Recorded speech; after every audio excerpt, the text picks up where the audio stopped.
Harley Davidson just lit the fuse on a corporate disaster shaking America's heartland, and no one's talking about it. Sales are collapsing. Dealerships are shutting their doors. Riders are leading an anti-woke revolt that could erase Harley from American history. But here's the kicker. The real reason behind this collapse isn't what you think. So what happens when a brand betrays its own customers and triggers a nationwide backlash? And most importantly, what does it mean for you? The day the sales died.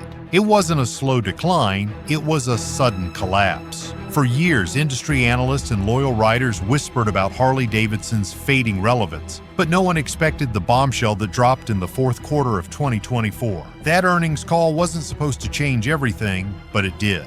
The numbers were brutal, and the impact was immediate. Harley Davidson posted a catastrophic $117 million loss in just 3 months. That wasn't just a bad quarter, that was financial devastation. The company's revenue had cratered by 35% compared to the previous year. Global motorcycle shipments fell by over 53% year over year. And perhaps most alarming of all, Harley's once dominant U.S. market saw its sales shrink faster than anyone thought possible. Wall Street responded with panic. Within minutes of the earnings call, Harley's stock price plummeted by over 20%, wiping out billions of dollars in market value. Investors who had clung to the hope that Harley's leadership had a turnaround plan were now scrambling to sell. Financial news outlets ran with headlines like Harley Davidson implodes and the American icon in freefall. The damage wasn't just financial, it was reputational. For the first time in decades, Harley Davidson looked weak, vulnerable, and entirely unprepared for the modern motorcycle market. But the numbers were only half the story. What shook the public even more was the explanation Harley's leadership offered. Instead of taking responsibility, they blamed shifting consumer preferences, macroeconomic headwinds, and the evolving landscape of transportation. It was corporate speak at its worst, and it made riders furious. Because for Harley's core audience, the problem wasn't the economy. It wasn't globalization, it was the fact that the company had turned its back on them. That earnings call wasn't just a financial disaster, it shattered Harley Davidson's public image.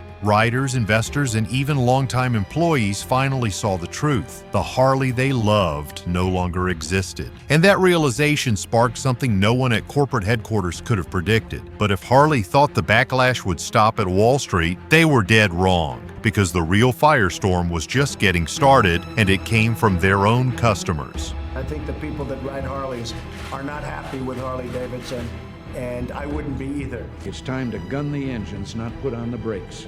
If you've made it this far, you're clearly the kind of rider who wants to know what's really going on behind the scenes. So, do me a favor, hit that subscribe button and give this video a like. The protest that started it all. It wasn't politicians or Wall Street that brought Harley down, it was their own riders. In the weeks following the disastrous earnings call, the outrage that had been simmering online erupted into something bigger than anyone expected. What started as a few angry comments on Harley Davidson's social media pages quickly snowballed into an organized, viral movement, the anti-woke biker protest. For months, loyal riders had been complaining about Harley's corporate messaging, the company's push for electric motorcycles, diversity initiatives, and glossy corporate branding felt like a betrayal to many longtime customers. But the earnings call was the final straw. Riders who once proudly wore Harley jackets and flew Harley flags now gathered outside dealerships, holding signs that read, "Make Harley Great Again" and "We want bikes, not politics." These weren't fringe protests. Across the country, from Milwaukee to Sturgis, rallies erupted outside Harley Davidson dealerships. Videos of the protests flooded TikTok,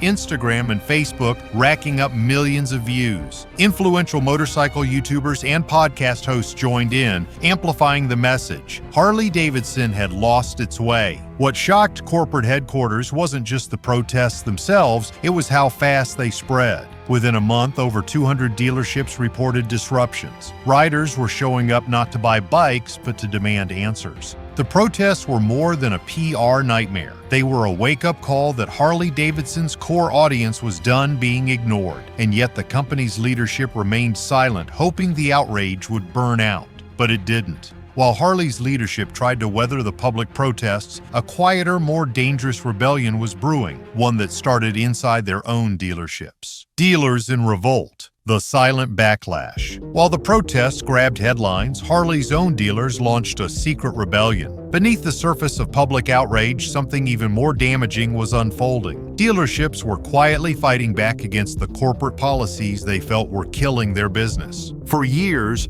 Harley Davidson's corporate leadership had imposed stricter branding rules, higher inventory quotas, and mandatory price markups on dealers. In public, dealership owners played along, but behind closed doors, many were furious. The Q4 earnings collapse gave them a reason to finally push back. In emails and private meetings, a growing number of dealers began organizing. They stopped ordering new inventory, refused to display corporate banners promoting electric models, and even offered steep discounts in direct defiance of headquarters pricing guidelines. Some dealers started quietly removing woke branding materials from their showrooms. Others encouraged customers to speak out online against the company. This internal rebellion wasn't flashy, but it was effective. Harley's distribution network started to fracture. Dealerships that had once been the backbone of the brand were now undermining corporate strategy at every turn. Harley's leadership tried to clamp down, threatening to pull licenses from non-compliant dealers, but the damage was done. The revolt exposed a fundamental truth. Harley Davidson no longer had control over its own sales channels, and as the protests and dealer rebellion raged, the most devastating blow was still to come, because the riders themselves had already walked away. The empty showrooms. Harley didn't just lose sales, they lost a generation. By the time spring of 2025 rolled around, the impact of the protests and dealer revolt was visible in every Harley Davidson showroom across the country. Empty floors, idle sales staff, and a sense of defeat hung in the air like exhaust smoke after a long ride. Foot traffic collapsed overnight. Riders who used to make weekend trips to browse the latest models simply stopped showing up. Test ride bookings dried up.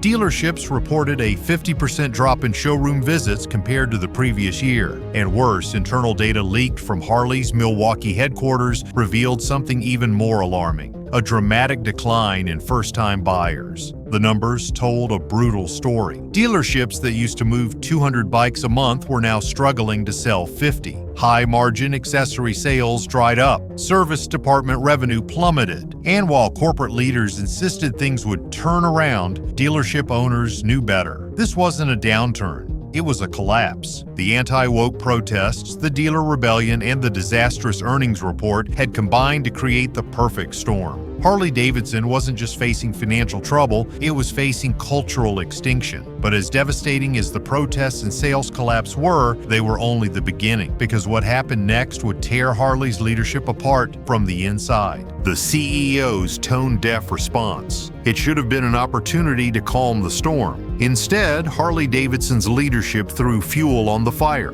When the backlash against the company's corporate activism and branding decisions reached its peak, Harley's top executive, CEO Jochen Seitz, finally stepped forward to address the crisis. But rather than quelling the outrage, his statement only intensified it. In early January of 2025, Seitz issued an official press release meant to reassure investors and riders alike. It was packaged with the usual corporate polish, a promise to listen to all voices, a pledge to honor Harley's heritage, and vague assurances that the company remained committed to its community. On paper, it read like a carefully balanced message. In practice, it landed like a slap in the face. The real problem wasn't what the CEO said, it was what he didn't say. There was no apology, no acknowledgement of the core customer base's concerns, no concrete plan to walk back the policies and branding choices that had alienated riders in the first place. For thousands of longtime Harley loyalists, the statement felt like corporate spin at its worst, a transparent attempt to paper over a cultural crisis with empty words. Social media exploded within hours of the announcement. YouTube videos dissecting the CEO's statement racked up millions of views. Harley fan forums lit up with outrage, mocking the statement as tone-deaf, insulting, and proof they just don't get it. But the backlash wasn't just online. Dealerships began reporting an immediate, measurable drop in foot traffic after the statement was released. Riders who had been on the fence about Harley's recent direction now had their answer. The CEO's statement confirmed their worst fears. Harley Davidson wasn't listening. The result was devastating. Instead of stabilizing the brand, Zeitz's words triggered a fresh wave of boycotts and protests. It was the corporate equivalent of throwing a match on a gasoline-soaked floor, and the flames were only getting higher. But the real chaos wasn't just outside Harley's headquarters, it was boiling inside the boardroom. The Boardroom Civil War. Behind the polished press releases and public statements, Harley Davidson's leadership was in full-blown crisis mode. What began as a public relations nightmare quickly escalated into something far worse, a corporate civil war. According to internal leaks obtained by major financial outlets in February of 2025, Harley's board of directors was deeply divided over how to handle the backlash. On one side were the traditionalists, board members who had spent decades with the company and understood the blue-collar, freedom-loving spirit that built the Harley brand. These directors argued that Harley's pivot toward corporate activism, electric motorcycles, and sustainability initiatives had alienated its core audience. On the other side were the progressives, the newer board members, many of whom had been brought in from tech companies and investment firms. They believed Harley's future depended on embracing global markets, appealing to younger, environmentally conscious consumers, and transforming the company into a modern mobility brand. The divide wasn't just philosophical, it was personal. Leaked emails revealed bitter disagreements, with some board members openly calling for the resignation of CEO Jochen Seitz. They accused him of mishandling the crisis, failing to understand Harley's core customer base, and prioritizing Wall Street approval over rider loyalty. The tension came to a head during a closed-door emergency meeting in late February. Several senior board members reportedly threatened to resign unless Harley immediately reversed its corporate policies and refocused on its traditional riders. Others pushed back, warning that any such move would tank the company's long-term growth strategy and damage its standing with investors. By the end of the meeting, no consensus had been reached, but the damage was done. Word of the internal conflict leaked to the financial press, further eroding confidence in Harley Davidson's leadership. It was now clear to everyone watching, Harley wasn't just fighting a culture war outside its walls, it was fighting one inside them too. And while Harley's leadership was tearing itself apart behind closed doors, Wall Street delivered its own brutal verdict. Wall Street's Judgment Day. When Harley Davidson's Q4 2024 earnings report dropped, it triggered more than outrage. It triggered a financial bloodbath. The numbers were worse than anyone had anticipated. Quarterly revenue in the United States was down by 35% compared to the previous year. Global motorcycle shipments had collapsed by 53%. And most damning of all, Harley posted a net loss of $117 million, its worst quarterly result in nearly 2 decades. Investors responded with swift, ruthless efficiency. On the morning after the earnings call, Harley's stock price opened 20% lower than the previous day's close. Within 48 hours, institutional investors holding millions of shares dumped their positions. Pension funds, hedge funds, and private equity groups who had once treated Harley stock as a stable blue-chip investment now abandoned it like a sinking ship. By the end of the week, Harley Davidson stock had lost nearly 40% of its value. Market analysts who once described Harley as iconic and resilient were now downgrading it to high risk and uninvestable. Financial networks ran back-to-back segments titled "The Fall of an American Icon." For Harley Davidson, the sell-off wasn't just a financial disaster, it was a cultural one. The company's image as an untouchable American institution had shattered. In the eyes of Wall Street, Harley wasn't a legendary brand anymore. It was a cautionary tale. But while Harley's collapse was making headlines in America, an even bigger failure was unfolding quietly overseas. The collapse of Harley's global dream. While protests raged in the United States and Harley's stock price imploded, the company's international ambitions were falling apart in the background. For over a decade, Harley Davidson had chased a global growth strategy, expanding production into Europe, Asia, and Latin America in a bid to diversify away from its declining U.S. market. But that dream came crashing down in the wake of the anti-woke protests and the public backlash against Harley's corporate policies. International distributors, wary of the controversies surrounding the brand, began quietly pulling back. Sales in key markets like India, Brazil, and Germany collapsed almost overnight. In March of 2025, Harley Davidson announced that it would be shutting down multiple international assembly plants, including its struggling operations in Thailand and Brazil. The closures came after months of falling sales and increasing political pressure from foreign governments who accused Harley of corporate hypocrisy, touting globalism while alienating its home audience. For the first time in decades, Harley was no longer an aspirational brand outside of America. Its attempt to reinvent itself for a global audience had backfired spectacularly, costing the company billions and destroying its international credibility. But while Harley's leadership scrambled to pick up the pieces, their competitors were already circling, ready to claim everything Harley had just thrown away. Indian Motorcycle's Ruthless Playbook. While Harley Davidson was scrambling to contain the chaos, their oldest American rival, Indian Motorcycles, wasn't sitting on the sidelines. They were quietly executing one of the most ruthless, calculated, and aggressive marketing campaigns the motorcycle industry had ever seen.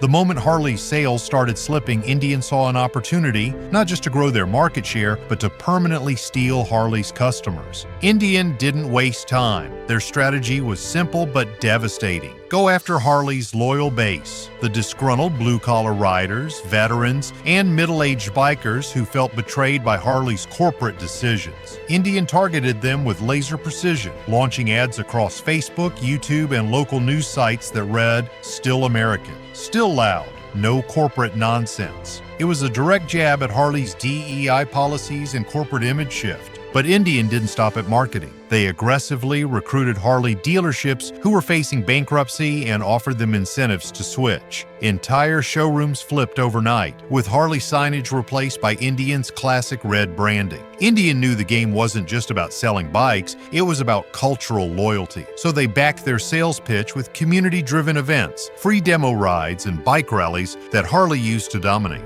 They also introduced limited edition models that honored American military veterans, first responders, and working-class riders. Indian didn't just sell motorcycles. They sold a cultural home to the riders Harley had alienated. And while Harley fumbled with corporate apologies, Indian was handing out free tickets to every patriotic rally and biker festival in the country. The result? Indian's sales surged by over 32% in just 2 quarters. And behind closed doors, Harley's leadership knew it wasn't just a temporary loss. They were watching their customer base defect, not just because of price or product, but because Indian made them feel like they still belonged. But while Harley was losing ground at home, another wave of competition was quietly preparing to invade the American market, one they thought they had defeated decades ago. The Japanese Invasion 2.0. Harley Davidson's worst nightmare from the 1970s and 80s came roaring back, but this time it was even more devastating.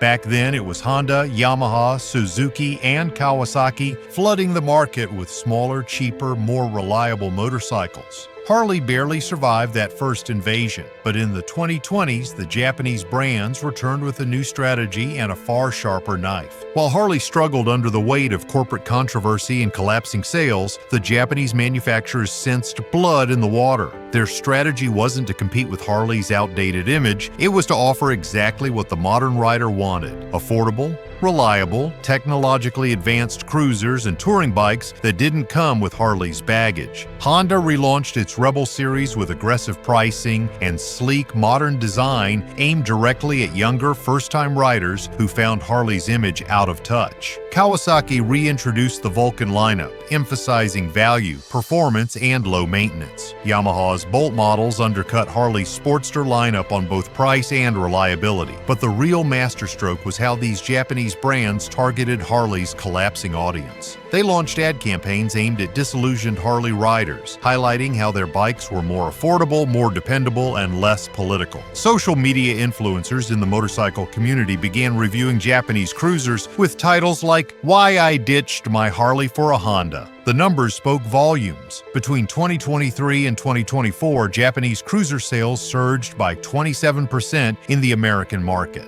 Harley's core audience, once loyal to a fault, was now considering Japanese alternatives for the first time in decades. But the Japanese weren't the only ones moving in. Across the Atlantic, European motorcycle giants were also closing in on Harley's shrinking empire. The European Coup. As if losing ground to Indian motorcycles and the Japanese brands wasn't enough, Harley Davidson found itself blindsided by an unexpected assault from Europe. Brands like Triumph, BMW, and Ducati smelled opportunity, and they took it. These European manufacturers didn't try to mimic Harley's big, loud cruiser image. Instead, they positioned themselves as the anti-Harley. Their message was clear: modern engineering, high performance, timeless style, and absolutely no corporate virtue signaling. Triumph reintroduced its Bonneville and Speedmaster lines with aggressive marketing aimed at former Harley riders. BMW doubled down on its R18 series, offering premium touring bikes with advanced technology that outclassed Harley's outdated offerings. Ducati didn't even pretend to play in Harley's sandbox. They launched new Scrambler and Diavel models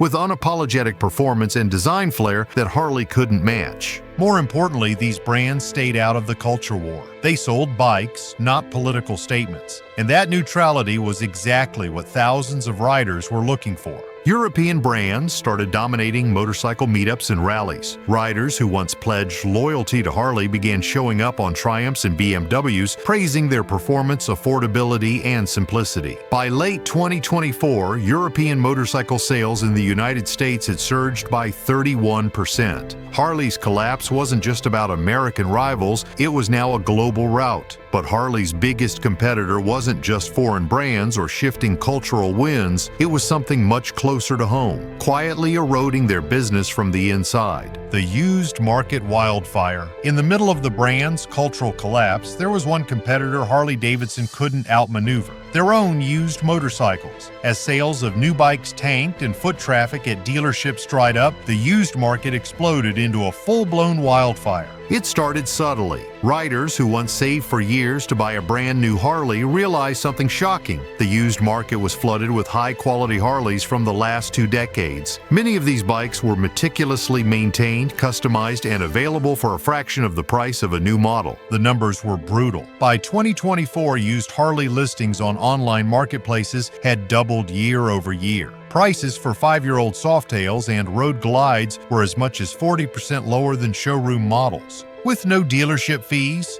no corporate markups, and no political baggage attached. For younger riders who couldn't afford a $30,000 Harley or who refused to buy from a brand mired in cultural controversy, the used market offered the perfect escape. And for older Harley owners aging out of motorcycling, the flood of trade-ins and garage sales only fueled the oversupply. Harley's dealers were powerless to stop it. They couldn't compete with the affordability and abundance of used bikes. Every new Harley sold came with higher interest rates, higher prices, and a bitter taste for riders who felt the brand had abandoned them. By late 2024, internal data leaked from Harley's dealer network showed something chilling. For every new Harley sold, 3 used Harleys were changing hands. The brand's past success had become its greatest enemy. But no matter how fierce the competition or how flooded the used market became, none of it compared to Harley's real battle: the economic shockwave. When Harley Davidson's sales began to collapse, it wasn't just about fewer motorcycles on the road. It triggered an economic disaster that rippled far beyond the company itself. For decades, Harley Davidson had been the economic lifeblood of small towns and working-class communities across America.